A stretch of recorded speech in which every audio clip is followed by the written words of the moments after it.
Здравствуйте, уважаемые зрители канала. С вами юрист Валерий Табаков. Сегодня я хочу подробно разобрать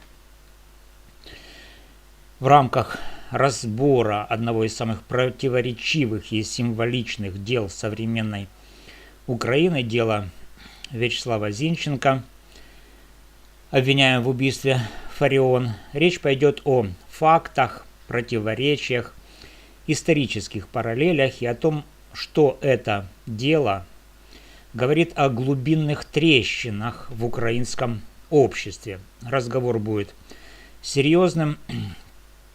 Присаживайтесь поудобнее, включайте уведомления, подписывайтесь, ставьте лайки. Поехали. Начнем с самого начала. 19 июля 2024 года во Львове в Ирину Фарион, бывшего народного депутата, языковедку, одну из самых радикальных защитниц тотальной украинизации, выстрелили в голову. Через несколько часов она скончалась в больнице. Преступление было исполнено профессионально. Один выстрел – без лишних следов.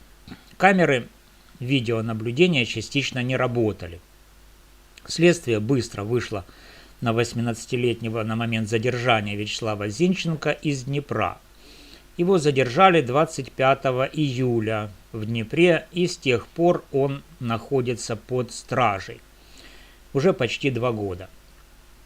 На март 2026 года Шевченковский районный суд Львова неоднократно продлевал арест, последний раз 5 марта 2026 года до 4 мая без права залога. Зинченко вины не признает. Дело уже в суде по 2 статьям.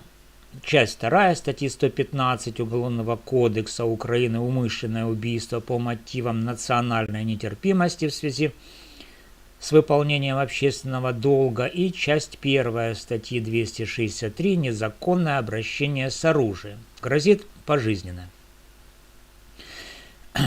Но что самое интересное и самое противоречивое в этом деле? Мать Вячеслава в августе 2024 года публично заявила журналистам следующее. Она говорила, что у него, то есть у Вячеслава, есть даже такая футболка с капюшоном, на которой написано «Мой герой Степан Бандера». Он этим увлекался и восхищался. Позже отец Вячеслава, Федор Зинченко, военнослужащий ВСУ, награжденный президентом, в суде подтвердил, сын интересовался украинским национализмом после начала полномасштабной войны, заказывал книги о Бандере, купил эту самую худи или футболку с капюшоном, в разных источниках по-разному. То есть обвиняемый позиционировал себя как проукраинский националист, патриот и фанат Бандеры. А теперь вспомним, кто такой Степан Бандера в историческом контексте. В 1935-1936 годах Бандера и другие лидеры ОУН были судимы в Варшаве за организацию убийства польского министра внутренних дел Бронислава Пиратского. Польский язык тогда был государственным в Польше, включая Западную Украину, Галичину и Волынь. Обвиняемые демонстративно отказывались говорить на государственном польском языке в суде. Это был акт протеста против полонизации и актом восприятия Польши как оккупационного режима. Бандеру приговорили к смертной казни, потом заменили на пожизненное. Он отсидел в польской тюрьме до 1939 года. Потом попал в немецкий концлагерь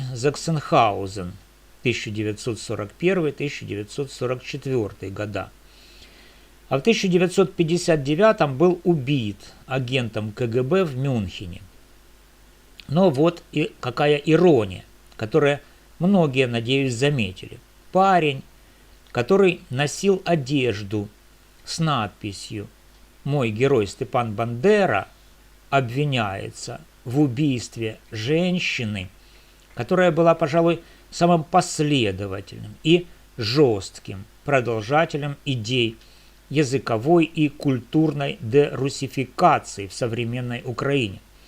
Фарион годами требовала полного вытеснения русского языка из всех сфер – образования, армии, СМИ, сферы услуг. Она публично заявляла, что русскоязычные военнослужащие – это москали, что ее внуки бьют русскоязычных детей в садиках, и этим она гордилась. Она призывала к жестким мерам против русскоязычных. Ее позиция вызывала огромный общественный резонанс и раскол.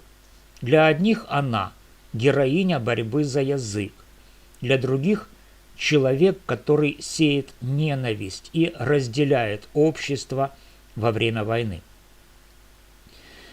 По версии следствия и по показаниям сокамерника, есть запись разговора, исследованная в суде, мотив Зинченко – это именно личная неприязнь к Фарион из-за ее позиции. Зинченко якобы считал, что она раскалывает народ, презирает русскоязычных, в том числе тех, кто на фронте. В декабре 2024 года обвинения переквалифицировали именно на национальную нетерпимость. То есть государство обвиняет молодого человека в убийстве по мотивам ненависти к человеку, который сам продвигал крайне жесткую национальную и языковую нетерпимость. А теперь представьте, отец этого парня, Федор Зинченко, на фронте, защищает страну. 5 марта 2026 года в суде Вячеслав Зинченко заявил следующее. «Мой отец, — сказал он, — воюет на фронте. Он уже награжден президентом за оборону Украины, а я должен сидеть. Он не за это воюет, чтобы я здесь сидел, а все остальные гуляли на свободе. Я хочу чувствовать справедливость. Если я сижу, пусть сидят все подозреваемые». Он имел в виду коррупционеров, коллаборантов, которых якобы выпускают под домашний арест или обменивают. Вопрос, который возникает сам собой в этой связи: за что же воюет Федор Зинченко? За независимость, за территориальную целостность, за выживание государства против агрессии? Безусловно. Но его сын обвиняется в убийстве человека, который требовал принудительной украинизации, в том числе и в армии, где служит отец. Закон о государственном языке с 2019 года, усиленный после 2022, делает украинский обязательным в большинстве сфер. Для кого-то это необходимая деколонизация после веков русификации, для кого-то принуждение, давление на русскоязычных, особенно на Востоке и Юге, штрафы, ограничения в работе и образовании. Массового лишения работы именно за русские нет, но прецеденты и давление есть. И это реальный внутренний конфликт. Если сравнивать позицию Вячеслава Зинченко с Бандерой, то нужно сказать, что Бандера отказывался говорить на языке оккупанта в суде оккупанта. Зинченко же в украинском языке говорит на украинском. Но Днепр – это русскоязычный регион, однако он владеет украинским, позиционирует себя патриотом, прошел курсы БПЛА и хочет вступить в ряды ВСУ. Противоречие тут налицо. И это дело, это зеркало раскола внутри Украины. С одной стороны, радикальная украинизация как способ выживания нации.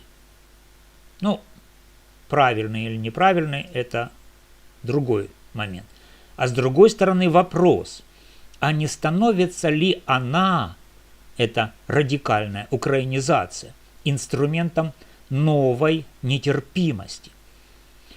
Убийство Фарион не решило языковой вопрос, но показало, насколько глубоко этот вопрос сидит в обществе. Война идет не за Бандеру и не за Фарион, она идет за право существовать как государство. Но внутри этого права продолжаются свои войны, языковые, идентичностные, идеологические. Как юрист я скажу прямо, доказательная база обвинения серьезна. Адерологическая экспертиза показывает 99,9% совпадения запаха. Перемещение по Львову, покупки одежды и аксессуаров, признание сокамернику, хоть и он говорил о давлении на него, но мотив, национальная нетерпимость к человеку, который сам был воплощением национальной нетерпимости, это уже не просто уголовное дело, это трагедия и парадокс. Друзья, хотите справедливости? Тогда давайте смотреть на все стороны.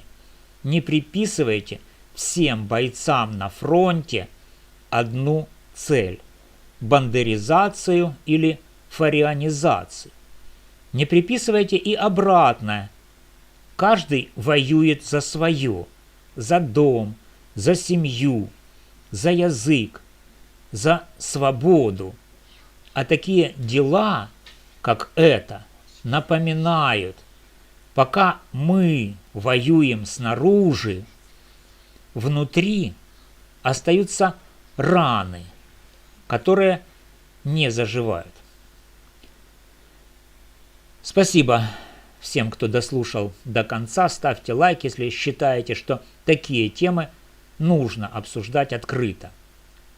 Подписывайтесь, пишите в комментариях свое мнение без хейта, пожалуйста. Донатьте, у кого есть такая возможность, добровольно. И до встречи. С вами был юрист Валерий Табаков.